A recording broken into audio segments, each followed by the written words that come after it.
Eddy உன் dress எல்லாம் நான் பேக் பண்ணிட்டேன், வா வேளாங்கண்ணிக்கு ட்ரிப்பு போகலான்னு சொல்லிட்டு ஒரு சடன் பிளான். நான் காரில் எப்போவுமே ஏறி உட்காந்தோடனே உலகமே இடிஞ்சு விழுந்தாலும் சரி நல்லா தூங்கிடுவேன். திடீர்னு எந்திச்சு பார்த்தா இடியும் மின்னலுமா ஒரே மழை பெஞ்சிட்டு இருக்கு.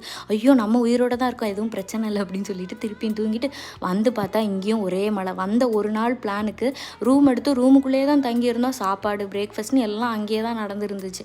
அப்புறம் எப்படா மழை இது ஆகும் அப்படின்னு வெயில் அடிச்சு தான் என்ன வெயிலுன்னு சொல்லிக்கிட்டு கிடப்பேன். மழை பெஞ்சதுன்னா ஐயா நசன்னு இருக்கணும். அப்புறம் எப்படியோ மழை வெறிச்சுது. சரி இதான் பேட்டை பாயிற நேரம்னு சொல்லிட்டு கொஞ்ச நேரம் வெளியே வந்து எல்லாத்தையும் பார்த்துடலான்னு சொல்லி கடன்னு எல்லாத்தையும் பார்த்துக்கிட்டு கிடந்தோம். பார்த்து முடிச்சுட்டு இந்த சிறுபம் இதெல்லாம் வாங்கலான்னு பார்த்தா இங்கே ஜிபே கிடையாது, போய் காசு எடுத்துகிட்டு வாங்கன்னு அனுப்பி விட்டாங்க. இந்த காசு கையில் வச்சுக்கணுங்கிறது எத்தனை வாட்டி அடிபட்டாலும் நான் திருந்த மாட்டேன் போல இருக்குது. அப்புறம் எங்கேயோ ஏடிஎம் கண்டுபிடிச்சி திருப்பி காசை கொடுத்து வாங்கிட்டு வந்துட்டு எல்லா கோயிலையுமே கவர் பண்ணிட்டோம். கொஞ்சம் வந்து கூட்டம் கம்மியாக தான் இருந்தேன். மே மாதம் ரொம்ப அதிகமாக இருக்குமோன்னு நினச்சேன். பட் அப்படியெல்லாம் இல்லை, அந்த மழை காரணமானு நினைக்கிறேன். வெதர் பார்த்துட்டு இனிமேல் எங்கேனாலும் போகணும்னு சொல்லிட்டு அடுத்தது வந்து நாங்கள் அப்படியே வந்து சென்னைக்கு கிளம்பியாச்சு.